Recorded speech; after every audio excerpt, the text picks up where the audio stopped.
El IQ, o coeficiente intelectual, es una medida estándar que ha sido utilizada a lo largo de la historia para poder medir el nivel de inteligencia que tiene un individuo, ya sea muy alto o muy bajo. Y a lo largo de la historia siempre hemos tenido este estereotipo que nos dice que entre más alto es el IQ de una persona, más bueno es con números, ya sea matemáticas, física, cálculos complejos en general.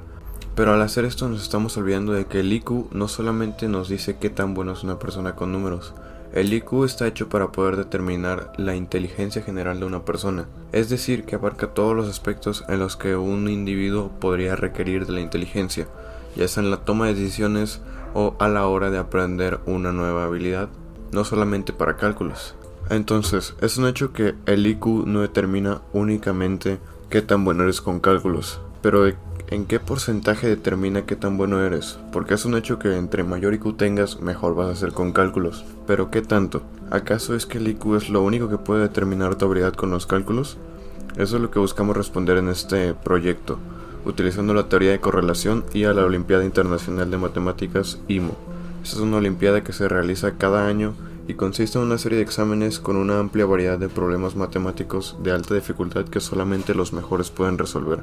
La IMO cuenta con una página web de donde pudimos sacar toda la información de puntuaciones de varios países y pudimos compararla con el IQ promedio que tuvo cada uno. Esto lo hicimos para poder contestar una última pregunta. ¿Qué tanta relación hay entre el IQ promedio de un país y su rendimiento en la IMO? Para poder así finalmente dar una respuesta general a la otra pregunta de ¿es el IQ lo único que determina tu habilidad con los cálculos? Primero que nada, como ya mencioné, estos datos los sacamos de la página de la IMO. Dentro de la página de la IMO hay una interfaz dedicada a mostrar todos los países que alguna vez participaron en la IMO, y si cliqueamos en el nombre de uno, podemos irnos a los resultados de ese equipo, donde nos va a mostrar una tabla con toda la información de cada olimpiada en la que dicho país ha participado. La columna que nos importa es la posición absoluta, es decir, la posición en la que quedó. Entre más alta sea peor y entre más baja mejor. Lo que decidimos hacer fue calcular la posición promedio de cada país en sus últimas 10 olimpiadas y comparar eso al IQ promedio del país. Si el país ha participado en menos de 10 olimpiadas, como por ejemplo 4, pues sacaríamos el promedio de esas 4 posiciones. Una vez que teníamos recopilados todos los promedios para todos los países que alguna vez han participado en la IMO y todos sus IQ promedio, los acomodamos a todos juntos dentro de una tabla en un documento de Google Sheets. Por ejemplo, aquí tenemos a Hong Kong, que tiene un IQ promedio de 107 y el promedio de su posición es de 23,1, que es bastante decente considerando que suelen participar aproximadamente 120 países en cada olimpiada. El siguiente paso para poder continuar con nuestra teoría de correlación fue definir a la variable X o variable independiente y variable Y o variable dependiente. Como el nombre lo indica, la variable Y va a ser una variable que va a depender de la variable X, que es una variable independiente. En nuestro caso tomamos el IQ promedio de cada país como la variable independiente. Esto debido a que el IQ promedio en un país nos dice qué tan buena es la educación dentro de ese país aproximadamente. Y uno de los factores de los que puede depender el rendimiento de un país en la IMO es su educación. Una vez que teníamos definidas nuestras variables, el siguiente paso fue calcular el coeficiente de determinación, que es básicamente el porcentaje que nos dice qué tanto depende la variable Y de la variable X. Por ejemplo, en nuestro caso sería en qué porcentaje depende la posición de un país en la IMO del IQ promedio de ese país.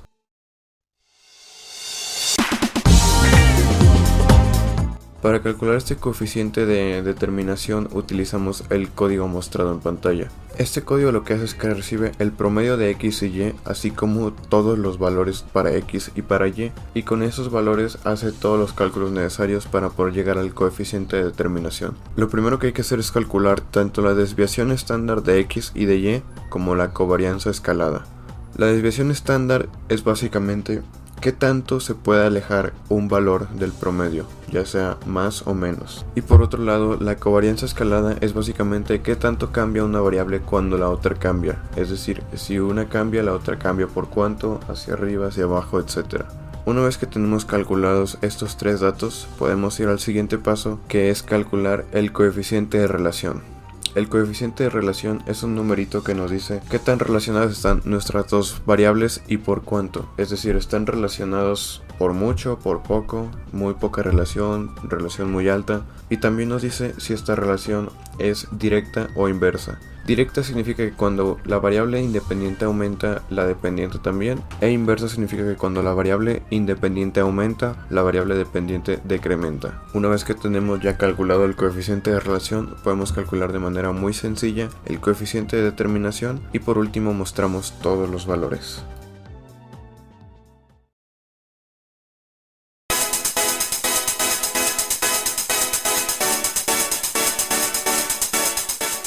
Ahora, el último paso es representar nuestros datos. Ya tenemos recopilados nuestros datos, ya tenemos los cálculos. Lo que nos falta ahora es un gráfico que nos muestre estos datos. Utilizamos un diagrama de dispersión porque este nos muestra cada país como un punto distinto. Y podemos observar aquí que entre más alto está el punto, más alta es la posición que obtiene el país en la IMO, lo cual es malo. Y entre más a la derecha esté un punto, más alto es su IQ promedio. Podemos observar en esta gráfica que los puntos están como en una especie de bajada, y esto en teoría nos diría que entre mayor es el IQ, menor es la posición, y entre menor es el IQ, mayor es la posición. Lo cual podría significar que nuestra relación es inversa, pero eso sería si dentro de la IMO una posición alta fuese buena. Como en nuestro caso una posición alta es mala y una posición baja es buena, entonces lo que hacemos es simplemente voltear la gráfica e imaginarnos que esta es una relación directa, porque esa es la realidad. Entre mayor sea el IQ, mejor es el rendimiento debido a que la posición es menor. También le podemos agregar a nuestro gráfico la recta de regresión lineal simple, que es una recta que nos muestra una estimación del rendimiento de cada país en la IMO con respecto a su IQ. Es decir, con esta gráfica podríamos hacer cosas como estimar cuál va a ser el rendimiento de un país cuyo IQ promedio es de 120. Y si nos fijamos en esta recta podemos observar que está yendo como de subida, y eso apoya aún más a la teoría de que están relacionados de manera directa nuestras dos variables.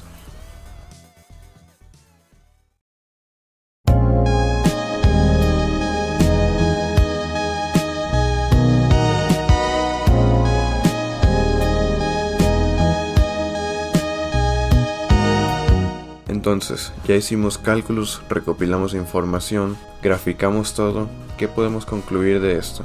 Pues si nos devolvemos al cálculo del coeficiente de determinación, podemos ver que este es del 44%. Esto nos dice que sí, el IQ sí afecta de alguna forma al rendimiento de un país en la IMO.